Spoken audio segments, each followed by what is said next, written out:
Pour son premier déplacement à l'étranger comme ministre de l'Industrie, du Commerce, de l'Énergie et de l'Économie numérique, Éric Besson s'est rendu en Israël entouré d'une vingtaine d'industriels français de premier plan. Son objectif, doubler les échanges commerciaux entre la France et Israël. À ce jour, les deux pays échangent chaque année pour environ 2 milliards d'euros. La France n'est que le 9e client et le 10e fournisseur d'Israël. Le ministre a annoncé qu'il voulait des résultats concrets et c'est au pas de course qu'il a rencontré ce dimanche Uzi Lando, le ministre israélien des infrastructures nationales, avec qui il a signé un accord sur les énergies renouvelables et l'efficacité énergétique. Puis dans la foulée, Shalom Shimshon, le ministre de l'Industrie, pour la signature, cette fois, d'un accord sur le renforcement du partenariat technologique. Le lendemain, très tôt le matin, il a présidé une réunion entre industriels à la résidence de l'ambassadeur de France Christophe Bigot et en a profité pour annoncer la tenue en juin à Paris des premières journées franco-israéliennes de l'innovation. Pour Nathalie Boulanger, responsable de France Télécom, ces rencontres sont prometteuses.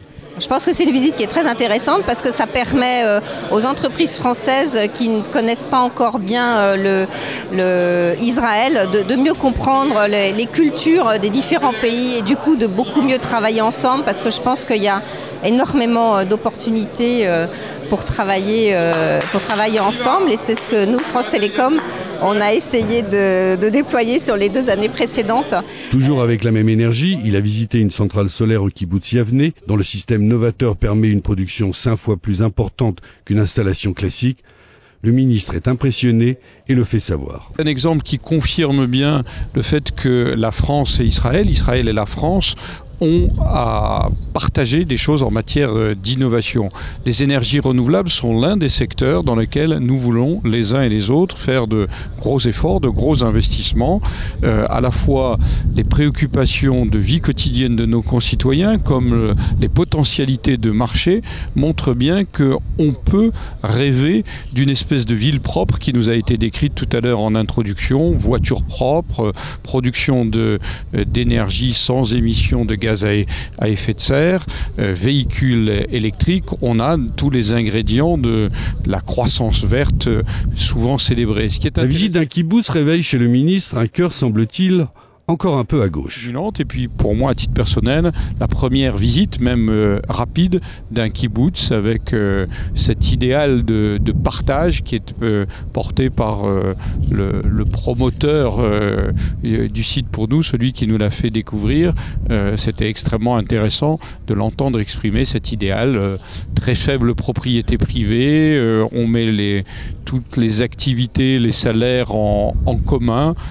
Direction maintenant Better Place, une société qui développe la future voiture électrique en collaboration avec Renault, le meilleur exemple d'une collaboration franco-israélienne. Et après avoir sagement écouté la présentation des responsables, le ministre s'offre un petit moment de plaisir au volant d'un prototype qui ressemble curieusement aux voitures qu'on croise généralement devant le perron de l'Élysée.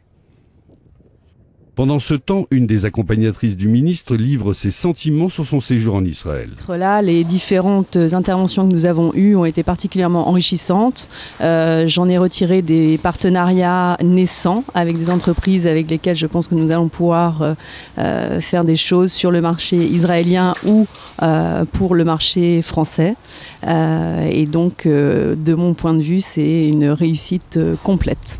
Une lune de miel économique franco-israélienne semble voir le jour s'il n'y avait ce sentiment de crainte né de différents appels au boycott des produits israéliens lancés par des organisations pro-palestiniennes dont se fait l'écho la presse française. À la question, la réponse des industriels est ferme et le ministre en personne clôt le débat. Par rapport au boycott, par rapport à la technologie israélienne, clairement Imagine se positionne sur le spécialiste de outsourcing et pour nous il n'y a pas de frontières.